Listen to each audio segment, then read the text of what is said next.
Olá, meu nome é Sebastião Ernesto, eu sou médico anestesiologista e vou falar sobre anestesia na paciente grávida para cirurgia não obstétrica. Dividimos a apresentação em dois vídeos. O primeiro vídeo vai ser sobre aspectos anatômicos, fisiológicos e farmacológicos da paciente grávida. A realização de uma anestesia numa paciente grávida pressupõe os cuidados a dois pacientes no chamado binômio materno-fetal, onde administramos substâncias à mãe, sabendo que essas substâncias podem eventualmente atingir a circulação fetal e ali causar efeitos benéficos ou efeitos deletérios. A preocupação com essa exposição, então, faz com que, intuitivamente e já com a demonstração em alguns estudos, que essa passagem leva a essa exposição e, portanto, quanto maior a dose de substância administrada à mãe, quanto maior o tempo de exposição a essa substância e quanto mais repetidas vezes são realizadas essas anestesias, existe um risco proporcionalmente maior de exposição do feto a esses efeitos que levam à preocupação da equipe de assistência a esse binômio materno-fetal. Existe uma série de alterações que ocorrem na mãe, alterações hormonais, cardiovasculares, respiratórias, alterações essas conjuntas, uma elevando a alteração da outra, com a alteração também de aspectos anatômicos. Muitas vezes o acesso às vias aéreas da gestante se torna mais difícil à medida que a gravidez evolui, e a preocupação também com a passagem dessas substâncias administradas à mãe a esse feto. Portanto, existe a necessidade de um entendimento ideal. Quanto maior esse entendimento, maior a proteção da mãe e do feto, e entendendo sempre que alterações eventuais que levam à desestabilização hemodinâmica ou outras da gestante levam a alterações geralmente ainda mais importantes no feto. Portanto, é importante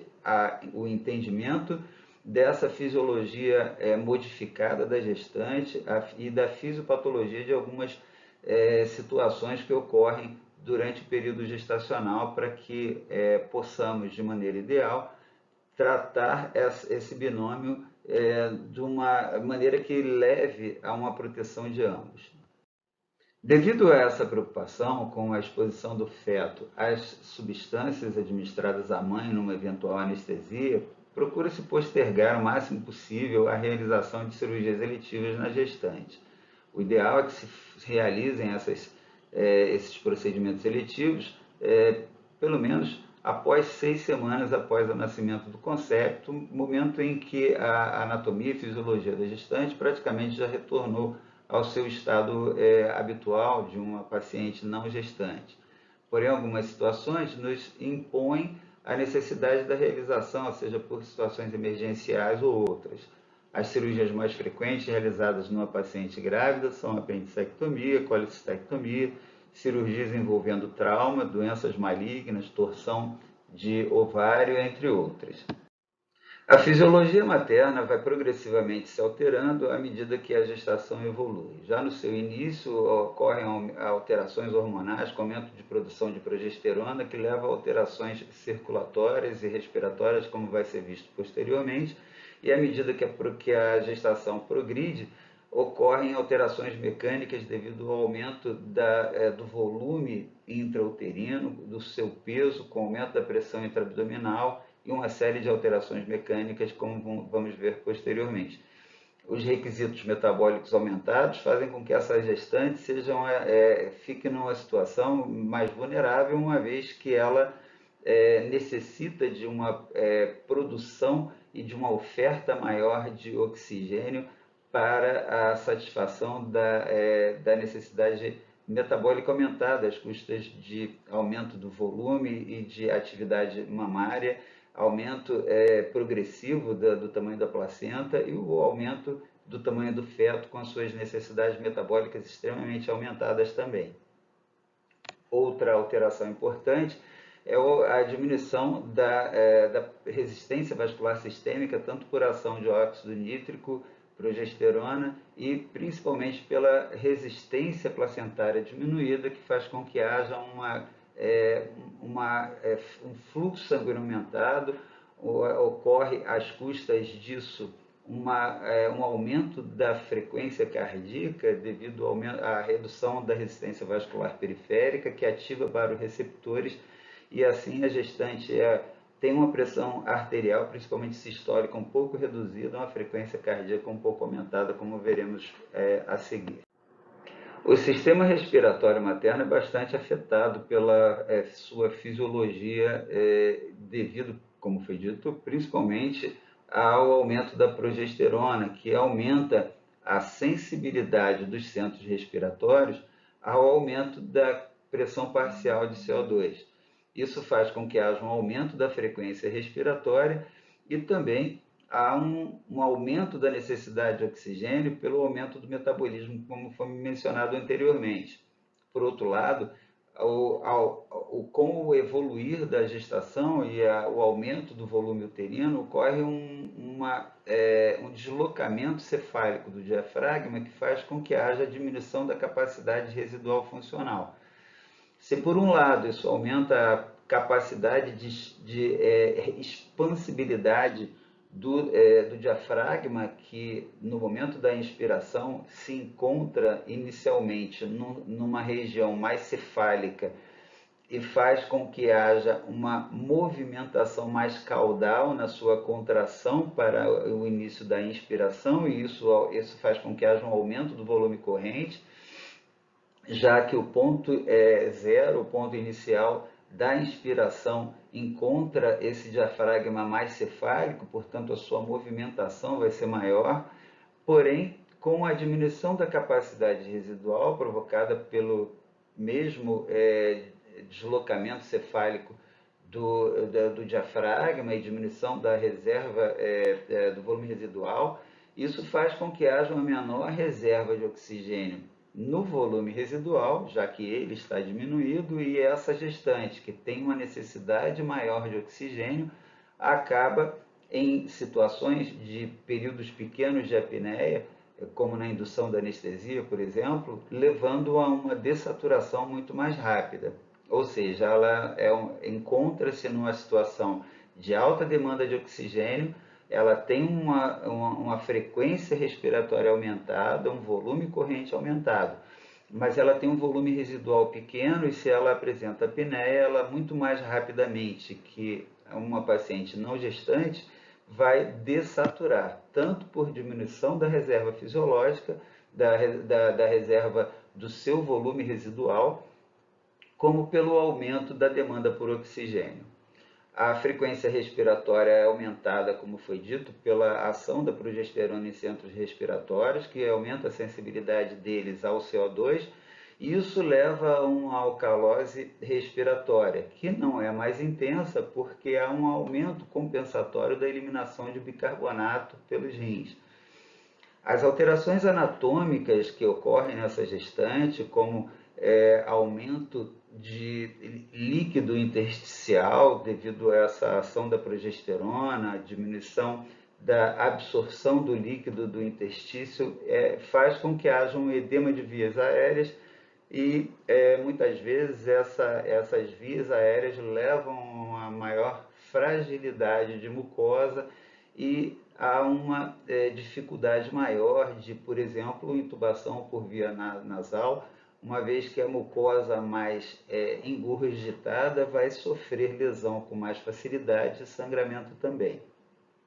Além disso, existe a alteração anatômica da orofaringe devido a esse edema, como vai ser visto posteriormente, e alterações posturais podem agravar essa disponibilidade de complicações, pacientes que se mantêm em posição de céfalo-declive vão apresentar um agravamento desse edema.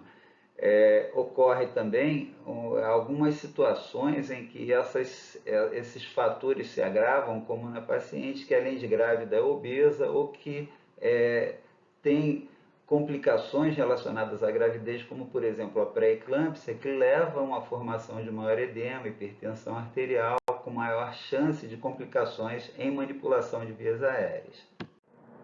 Na avaliação pré-anestésica de pacientes gestantes a serem submetidos a qualquer tipo de anestesia, é obrigatório, é necessário que seja feita uma avaliação detalhada de suas vias aéreas. É importante que se meçam as dimensões dos espaços tiro-mentoniano, externo-mentoniano e a abertura da boca, além da avaliação de malampate e outros. Aqui, nesse diapositivo, na avaliação das vias aéreas dessas gestantes, então, temos a demonstração esquemática na figura acima do espaço A, que é o espaço tiro-mentoniano, que deve ter um comprimento mínimo de 6 centímetros e comprimentos menores que esses são preditores de dificuldade de via aérea.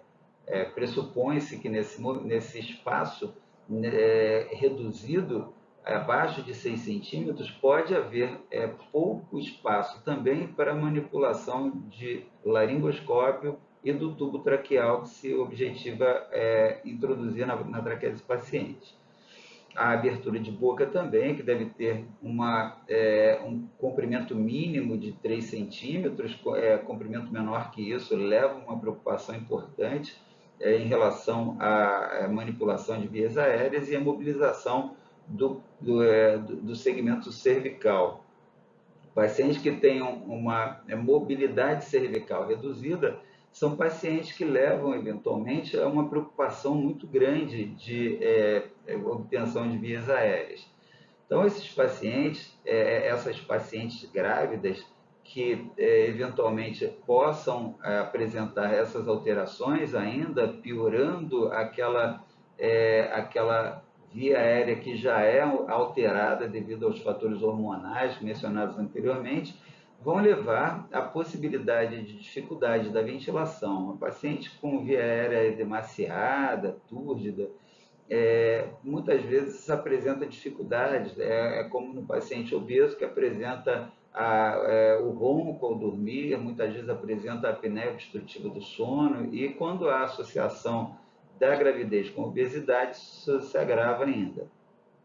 A extubação dessas pacientes grávidas, independente do que se observou na avaliação pré-anestésica, é importante que seja uma extubação com ela, além de acordada, com preservação de seus reflexos de proteção. São pacientes que podem, com uma facilidade, apresentar regurgitação, porque elas têm também uma diminuição do tônus do cardia. O esfíncter esofagiano inferior, ele apresenta-se com um tônus reduzido e, apesar de normalmente a gestante apresentar um esvaziamento gástrico normal, ela apresenta a possibilidade de regurgitação devido a esse esfíncter esofagiano inferior ter um tônus reduzido. Portanto, a extubação deve ser feita com a paciente acordada, com seus reflexos retornados, não só pela possibilidade dela apresentar obstrução de via aérea, dificuldade de ventilação sob máscara, mas também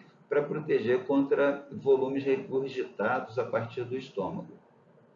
Uma outra coisa importante é que, além desses critérios de avaliação, abertura de boca, distância tiramento, distância externomento, que é demonstrada aqui a distância externomento como o segmento B da figura acima, que deve ter 12,5 centímetros no mínimo para dar tranquilidade nesse quesito, comprimentos externomento menores que 12,5 levam à preocupação de manutenção de via aérea. São pacientes que podem ter alguma dificuldade na visualização de glote e assim dificuldade na intubação. São esses e outros critérios que são avaliados na previsibilidade de dificuldade de via aérea. Mas a maioria deles não tem uma sensibilidade e ou especificidade muito alta. São exames que são geralmente associados e no conjunto da obra a avaliação de todos esses parâmetros, quanto mais parâmetro demonstrando possibilidade de complicação, maior a chance de uma via aérea difícil. Mas existem dois quesitos nessas avaliações que devem ser considerados com muita severidade, porque são esses dois quesitos que isoladamente apresentam maior especificidade. São eles a abertura da boca e a mobilidade cervical. Isoladamente, são os dois quesitos na avaliação de via aérea que podem apresentar quase certeza de que você não vai entubar esse paciente. Portanto, se o paciente apresenta a abertura de boca muito pequena, abaixo de 3 centímetros, ou ele não tem uma mobilidade cervical adequada, é importante que se providenciem técnicas para a obtenção de via aérea para que não haja complicação, uma situação de indução de anestesia geral em que você induz, você não consegue eventualmente ventilar e não consegue entubar o paciente, uma situação que muitas vezes leva são situações emergenciais que levam à preocupação e muitas vezes a complicações graves. Então, na avaliação de vias aéreas, avaliar a abertura da boca, a mobilidade cervical, o espaço tirumento e o espaço externomento dos pacientes. Aqui, de novo, então, a mensuração da distância externo-mento, que deve ser, para a tranquilidade, nesse quesito, maior ou igual a 12,5 centímetros. Distâncias menores que isso levam, quando somados a outros critérios, a um índice progressivamente aumentado de prognóstico de via aérea difícil. Mais duas avaliações importantes são realizadas aqui nesse diapositivo. Acima, a mobilidade de articulação temporomandibular, mostrando nos pacientes que apresentam um avanço livre de mandíbula com mobilidade anterior e posterior, um paciente que provavelmente tem facilidade de abertura de boca e laringoscopia, gerando um índice favorável de intubação. Pacientes também que nessa avaliação apresentam micro ou retrognatismo, são pacientes que podem apresentar dificuldade na intubação. E abaixo, a avaliação de Mallampati, que apresenta progressivamente menos pontos de avaliação na sua ectoscopia, e quanto menos é visto, maior é o índice de dificuldades. Também naqueles pacientes com Mallampati, aquele paciente que conseguimos ver o palato, o úvalo, os pilares amidalianos, são pacientes que geralmente apresentam facilidade de laringoscopia e intubação. O paciente classe 4 é um paciente que provavelmente vai apresentar uma dificuldade maior, e aqueles pacientes 2 e 3 são pacientes que podem surpreender com a sua dificuldade ou com a sua facilidade, vai depender de outros fatores anatômicos que vão interferir na associação com essa avaliação, se há uma dificuldade maior ou menor. Mas o Mallampati, ele tem um índice de prognóstico bastante interessante, mas ainda ele não é patognomônico, a sua sensibilidade e especificidade não é tão grande como as duas manobras, as duas avaliações que eu mencionei anteriormente. Mencionamos, então, a abertura da boca e a mobilidade cervical como pontos bastante importantes nessa avaliação. Mas, mesmo que esses se apresentem bem, a avaliação de outros critérios em associação podem dar um índice de prognóstico bastante satisfatório. E aqueles pacientes que apresentam uma somação de critérios desfavoráveis são pacientes que devem ter a sua via aérea discutida e o planejamento adequado para a aquisição e manutenção dessas vias aéreas. O aparelho cardiovascular também vai apresentar muitas alterações e de forma progressiva durante a gravidez. O volume sanguíneo aumenta, como foi dito anteriormente, aumenta tanto o volume eritrocitário, por aumento do estímulo à produção de eritropoetina, que aumenta então a massa eritrocitária produzida, mas há um aumento ainda maior do volume plasmático às custas do aumento da produção do eixo renina-aldosterona, renina-angiotensina-aldosterona, que vai fazer com que haja uma retenção hídrica muito maior do que o aumento da produção de eritrócitos, levando a uma hemodiluição, uma anemia fisiológica da gravidez. Isso aí é explicado na evolução das espécies como uma facilitação ao fluxo sanguíneo para a microcirculação e a maior facilidade de oferta de oxigênio e nutrientes aos tecidos. Por outro lado, isso leva a um aumento do volume de distribuição e algumas drogas podem ter o seu efeito reduzido devido a essa hemodiluição. O débito cardíaco aumenta tanto às custas desse aumento da volemia, mas também o aumento da frequência cardíaca, que tem um aumento muito importante, cerca de 30%, 40% aumento da frequência cardíaca, e o volume sanguíneo aumenta cerca de 40%, 50%. Isso leva ao aumento do débito cardíaco, que é ainda facilitado pela vasodilatação periférica, que ocorre às custas de aumento da ação da atividade de dióxido nítrico e também aumento da atividade de progesterona e estrogênio. Essa resistência vascular aumentada, diminuída, devido a essa vasodilatação, ainda tem a contribuição importante da placenta, que é um tecido com uma resistência vascular extremamente baixa e assim facilita então o fluxo sanguíneo sistêmico. Ocorre também em relação ao aparelho cardiovascular a possibilidade de, após a 20ª semana de gravidez, quando o útero já atinge a cicatriz umbilical, começa a haver progressivamente a interferência no retorno venoso do sangue de membros inferiores para a circulação central, e isso vai acontecer progressivamente à medida que o útero vai aumentando, essa interferência aumenta, isso leva à formação de edema de membros inferiores, a uma associação dessa estase sanguínea com o fato da gestante, como vai ser visto posteriormente, ser uma paciente hipercoagulável. Isso faz com que haja maior risco de fenômenos tromboembólicos em membros inferiores. A compressão aortocava, ela se agrava em algumas posições, como por exemplo a posição de decúbito dorsal horizontal. Então essa gestante, à medida que esse útero vai aumentando, ela deve ser posta em situações, em posicionamentos, principalmente decúbito lateral esquerdo, onde há uma menor interferência do retorno venoso. Lembrar que a aorta, ela se posiciona mais à esquerda e a veia cava mais à direita.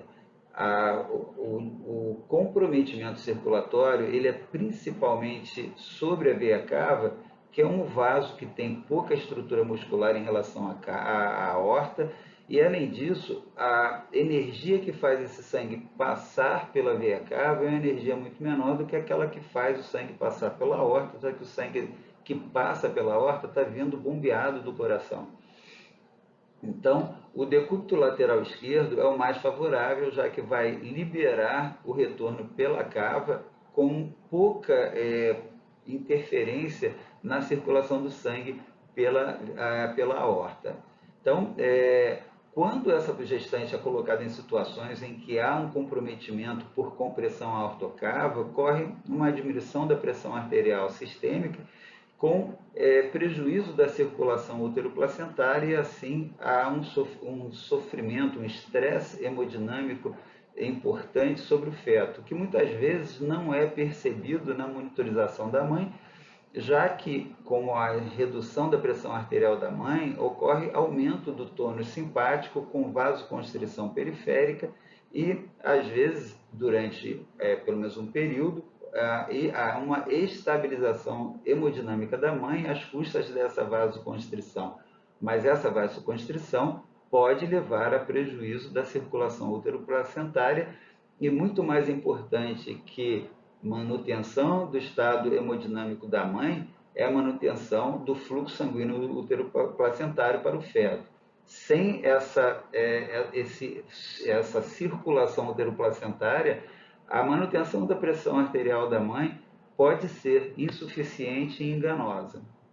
Mas, de qualquer forma, é sempre bom ter o alerta de que qualquer alteração hemodinâmica na mãe está levando a uma alteração ainda mais importante no feto.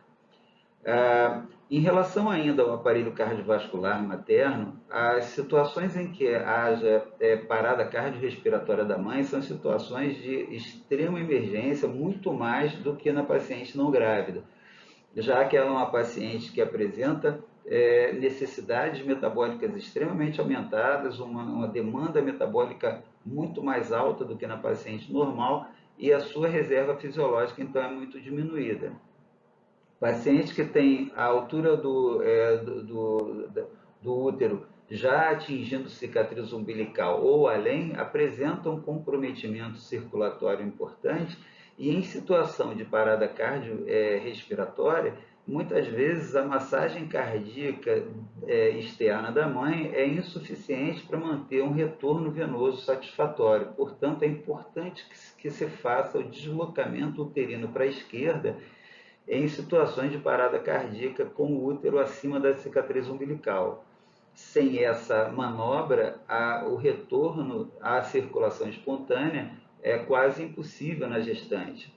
E, além disso, situações em que haja na gestante parada cardíaca com o útero acima da cicatriz umbilical, a situação exige, muitas vezes, que seja realizada a chamada cesariana pós-mortem.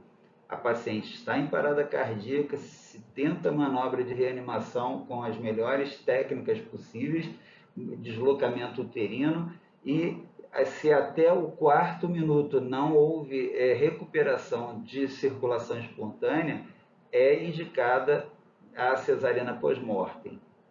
Essa cesariana deve ser iniciada a partir do 4º minuto e o feto tem que ser retirado até o 5º minuto para que haja uma maior chance de sobrevida da mãe e do feto.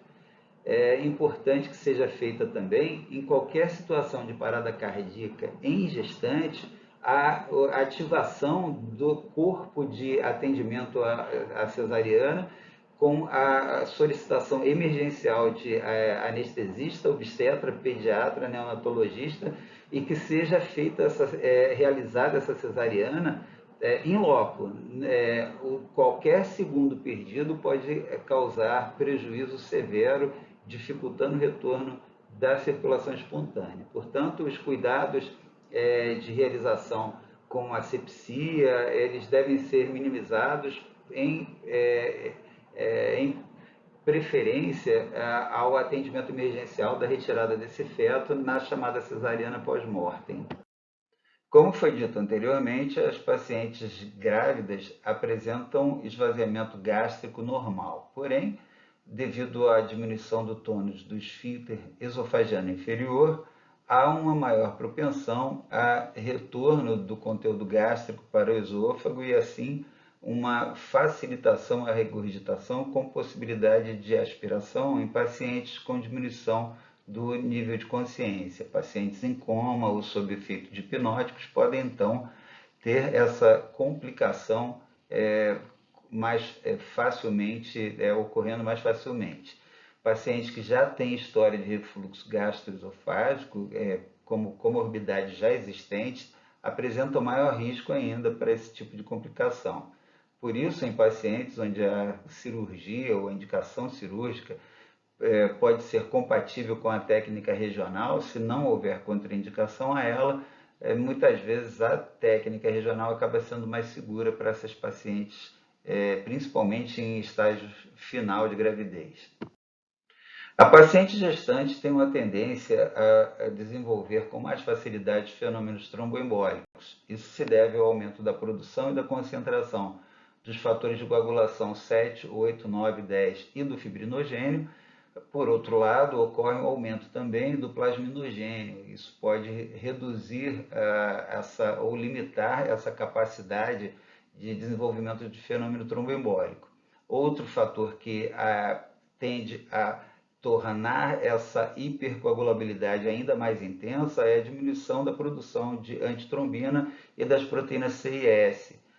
Há um aumento da produção das plaquetas, porém há uma diminuição da sua concentração plasmática devido à hemodiluição. É importante nas pacientes grávidas submetidas a procedimentos cirúrgicos ou que vão ficar acamadas por mais tempo, a profilaxia, a prevenção de fenômenos tromboembólicos, seja através de massagem de panturrilhas, utilização de meias elásticas, deambulação precoce. E quando as pacientes vão ficar acamadas por muito tempo, a utilização de profilaxia farmacológica, com utilização de heparina ou heparina de baixo peso molecular, muitas vezes se torna necessária. A farmacologia da gestante também se altera bastante. Não se sabe exatamente porquê, mas ocorre um aumento da sensibilidade tanto a anestésicos locais quanto a anestésicos gerais devido à ação da progesterona. Ocorre, por exemplo, uma redução da concentração alveolar mínima na ordem de 40%. A paciente gestante, apesar disso, apresenta um maior volume de distribuição, levando a menor concentração sanguínea dos anestésicos utilizados, o que é compensado pela maior sensibilidade. Ocorre devido a esse aumento do volume de distribuição, o aumento do tempo de eliminação também. Há uma redução da albumina, porém com elevação da concentração, da produção e concentração da alfa-1 glicoproteína ácida. Isso, por um lado, aumenta a ligação proteica dos agentes considerados bases fracas, como os anestésicos locais. Eles têm uma ligação preferencial à alfa-1 glicoproteína ácida, fazendo com que ocorra na gestante uma certa proteção maior devido ao aumento da taxa de ligação proteica. Substâncias, por outro lado, que se ligam mais à albumina, substâncias consideradas ácidos fracos, vão apresentar uma maior concentração livre e assim podendo aumentar tanto o efeito benéfico quanto o efeito tóxico. Em relação à anestesia do neuroeixo, tanto a raquianestesia quanto a anestesia peridural, ocorre uma alteração importante, uma vez que há engurgitamento dos vasos do plexo venoso peridural, diminuindo o espaço peridural e assim a administração de um determinado volume de anestésico local no espaço peridural vai apresentar uma dispersão maior do que na paciente não grávida, já que na paciente grávida, pelo aumento desse volume sanguíneo, pela maior turgência vascular, ocorre uma diminuição do espaço livre e aquele volume, se administrado igual ao volume administrado na paciente não grávida, vai apresentar uma dispersão cefálica maior. Isso também ocorre na raquianestesia.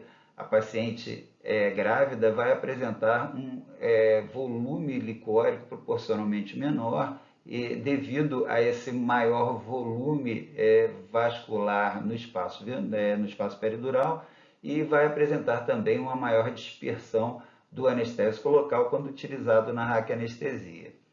A paciente grávida também apresenta redução da pseudocolinesterase, fazendo com que haja um alentecimento da metabolização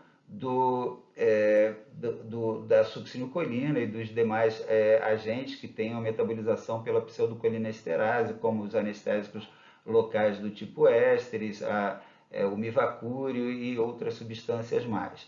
Essa redução começa a acontecer no início da gravidez e vai se manter até 7 dias após o nascimento do concepto. A maioria dos estudos sobre anestesia na gestante, na verdade, foram realizados em animais. E aí a dificuldade de transferência de informações do que se obtém, se observa, se descobre nos animais para o ser humano tem uma dificuldade bastante grande, tanto pela velocidade de desenvolvimento, quanto pela resposta a determinadas técnicas e drogas, ser muitas vezes diferente quando utilizadas em um animal ou no homem, mas não só intuitivamente, mas em vários estudos retrospectivos pode-se tirar a conclusão de que, se é possível a realização da anestesia regional, esta tende a trazer um pouco mais de segurança ao feto, uma vez que é uma exposição infinitamente menor a drogas. Na anestesia regional, utilizamos uma quantidade de drogas muito menor, além de a anestesia regional promover uma analgesia pós-operatória de melhor qualidade, evitando a necessidade de uso de analgésicos, principalmente opioides, no pós-operatório. E assim, a técnica regional tende a trazer um benefício maior à gestante e ao concepto nesse sentido. Na anestesia geral, embora não haja evidência suficiente para se escolher uma técnica ou outra, já que os desfechos finais acabam sendo mais ou menos parecidos, mas em algumas situações há uma preocupação maior pela maior exposição do feto a uma quantidade maior de drogas, muitas vezes por um tempo maior, e principalmente quando há repetição da exposição, o risco acaba sendo proporcionalmente maior. Mas, em algumas situações, não há possibilidade de realização da cirurgia com anestesia regional, então a técnica deve ser escolhida da melhor maneira possível, utilizando drogas que tenham o menor potencial de passagem pela placenta ou de trazer efeitos deletérios sobre o feto. A utilização do Propofol tem o benefício de causar um melhor relaxamento uterino, provocando menor incidência de contração uterina, que poderia eventualmente desencadear o trabalho de parto com eventual parto prematuro e consequências desagradáveis, indesejáveis sobre o feto. O efeito do Propofol sobre o feto ainda não foi completamente esclarecido, mas existem algumas controvérsias que apontam para a possibilidade de ataxia e ou alucinações do recém-nato quando da utilização do Propofol em anestesia geral para cesariana ou em cirurgias que possam eventualmente causar o desencadeamento do trabalho de parto. O etomidato também não tem muita evidência na sua ação benéfica ou deletéria sobre o feto, mas existe um consenso de que ele tende a reduzir o cortisol no neonato, efeito esse que ainda não se comprovou sendo um efeito deletério ou apenas um marcador de utilização do etomidato, que pode ser tanto causado pela redução da ativação do eixo hipotálamo, hipofisário e adrenal, mas pode simplesmente ter seu efeito através da diminuição do estresse do neonatal. Mas ainda não há evidência suficiente para apontar esse desfecho como sendo um desfecho apenas marcador ou realmente um desfecho negativo que possa trazer complicações ao feto. Os agentes inalatórios também não têm muita evidência, mas sugere-se que o isoflurano pode trazer em anestesias muito prolongadas, acima de 3 horas, ou na repetição de vários procedimentos que eventualmente podem ocorrer em algumas patologias em neonatos que nascem, por exemplo, com defeito no tubo neural e podem então apresentar efeitos neurotóxicos. O isoflurano em animais, em estudos onde ele foi utilizado em altas concentrações acima de 3%, podem causar, quando utilizados principalmente no primeiro trimestre, alterações importantes no desenvolvimento neurológico dessas crianças. Existe controvérsia ainda quanto à ação favorável ou não do desflurano e do sevoflurano em relação ao óxido nitroso. É sabido que ele pode alterar a síntese do DNA, tendo uma possibilidade de efeito teratogênico que também só foi demonstrado em animais. É possível também que o óxido nitroso cause algumas alterações neurológicas transitórias. Entre os opioides, né, não se estabeleceu nenhum efeito deletério, mas existe uma bradicardia fetal que pode ser oriunda da absorção transplacentária ou passagem transplacentária dos opioides, causando então diminuição do tônus simpático no feto e assim provocar uma bradicardia, que também é controvérsia quanto à sua importância em relação a desfecho negativo. O remifentanil, principalmente naqueles procedimentos com grande risco de desencadeamento de parto prematuro, ou mesmo na decisão de se utilizar uma anestesia para uma cesariana associada ao procedimento não obstétrico, o remifentanil tem a grande vantagem de ser rapidamente metabolizado, tanto na mãe quanto no feto. A sua passagem placentária existe, mas o feto ele é capaz de metabolizar o remifentanil com com as esterases não específicas, tanto plasmáticas quanto teciduais. O diazepam aconselha-se a não utilização. Foi observado em estudos preliminares uma associação com o surgimento de fenda palatina, que não foi comprovado em estudos posteriores. O diazepam pode ser utilizado eventualmente com o objetivo de diminuir a ansiedade, mas como há disponibilidade de agentes ou pelo menos sem história já relatada de complicações nesse sentido, o diazepam então pode ser relegado a um plano bastante inferior de indicação.